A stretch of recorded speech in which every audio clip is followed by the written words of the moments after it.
pamoste lahat yung mga yan, oh, lalaki. Oh. Pang poste sa mga balag. Ito yung mga pamoste guys, oh. Yung pamoste sa kan. Gagawin natin ubas. Ubasan yan. Sa munting ubasan ni J. Butlers. Yan. Kalalaki, oh, wala na. Tiwas yung mga mangga dito. Ayan, oh, pamoste. Yan. Yan, oh, pamoste. Tatam natin ng mga ubas. Yan. Magandang pamoste.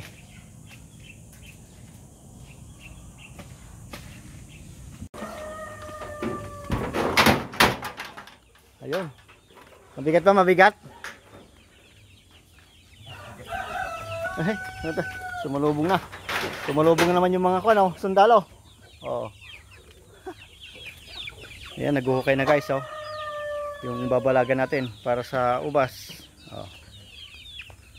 Ayan na. Ha, lilim ng mga manok. Ayan, yung mga ubas.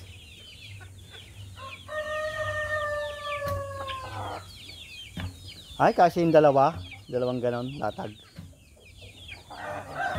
Oo.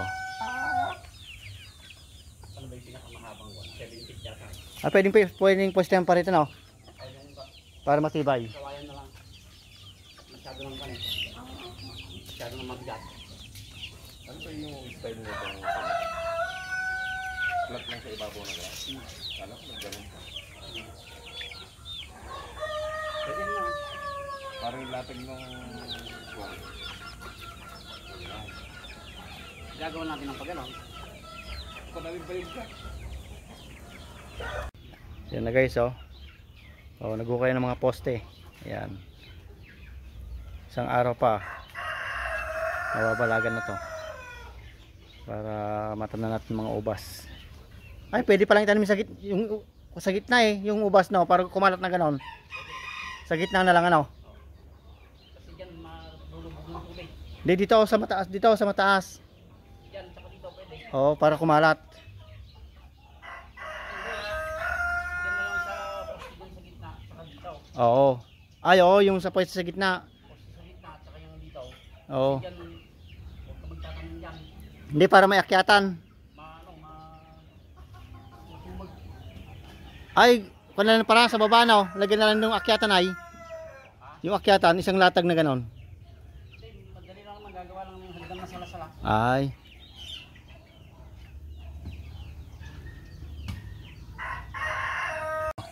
Ayan guys, oh. Ayan. Laki ng poste niyan. Ayan.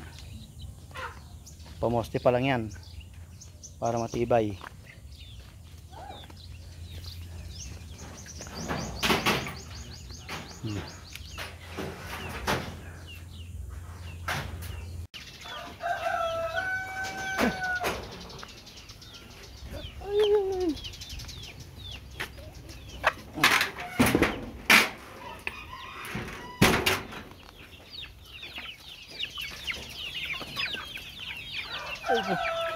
Ayan, kalalaki ng poste, oh. Yan, oh. Ito na yung mga mangga. Ayan. Oh, ayun yung mga poste. Lalaki. Ayan. Oh.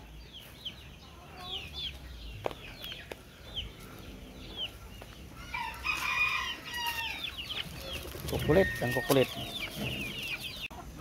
Oh, dali. Tiga. Dala. Hop. Tiga. Dala. Hop. Oh, tragis. Sulit pala yan eh. Oh. Teka. Hindi gugulong yan. Oh.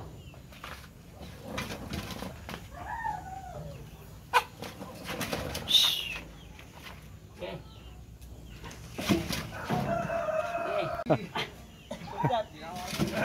Ayun. Oh, tan laki. Mas laki, oh. Poste.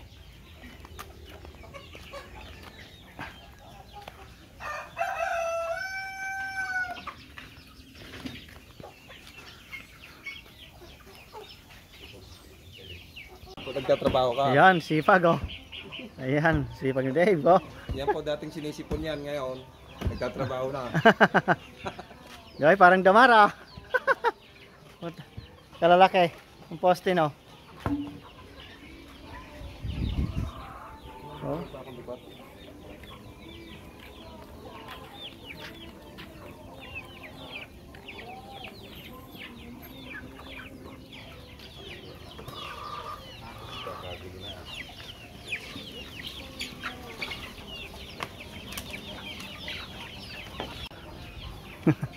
Bata ka, pang 5 taon na yata yan ah. Pang 5 taong haligi.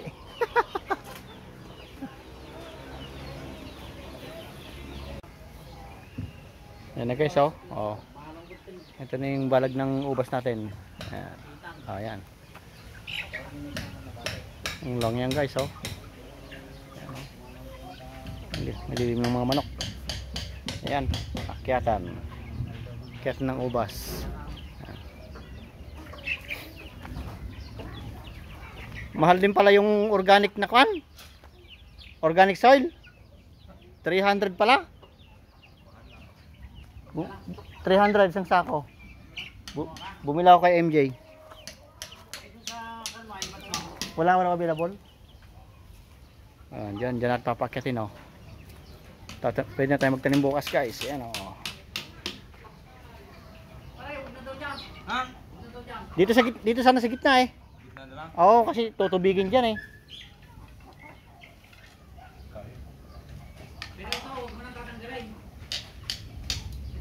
Oo. Baka matubig diyan eh. Sayang. Oo.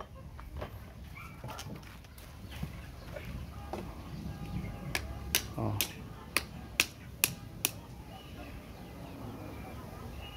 Ah, malang na rin to ano. Wag malang nalilim to ano. Oh. Yan guys, ito yung pagtatam natin ng mga ubas. Ayan oh. Yan, binutas natin oh. Yan para hindi siya nakadirect sa lupa. May organic. Yan. Oh.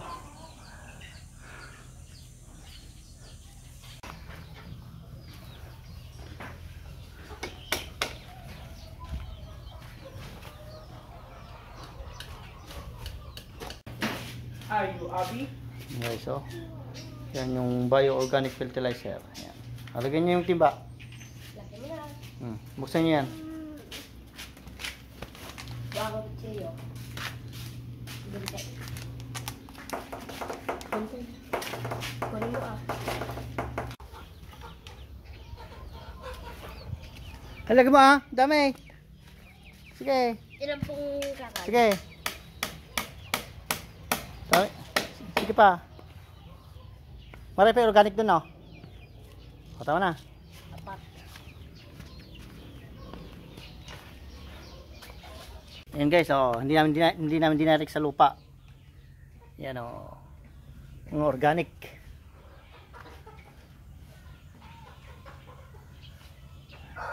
Oh, inom muna kayo ng tubig. Anong juice? Jello, mainit. O, tapos mamaya lagyan nyo ng organic yung kwan ha, yung timba ha, yung andun sa kwan, sa kolong-kolong ha. Inom muna kayo tubig. At mainit.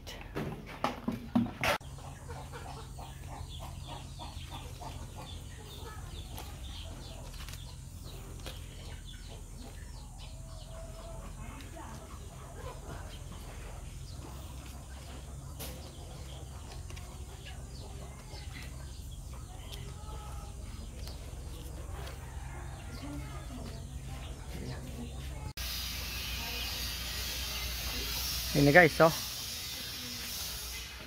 Yan oh. Yan, nagtanim na tayo ng ubas. Yan.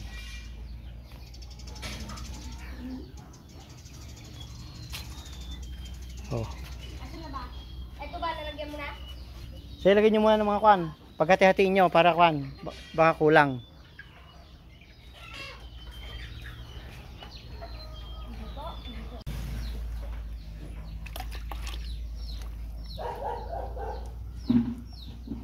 Yan, ganyan.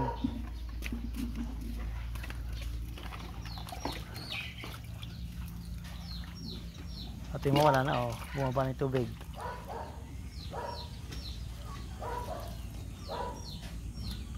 Okay na yan.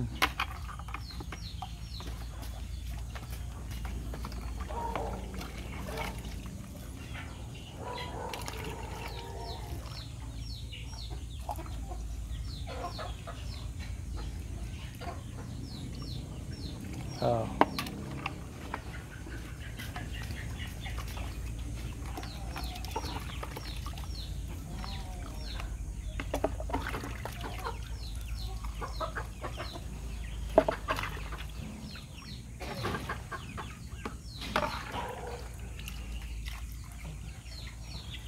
Ayun, kinin.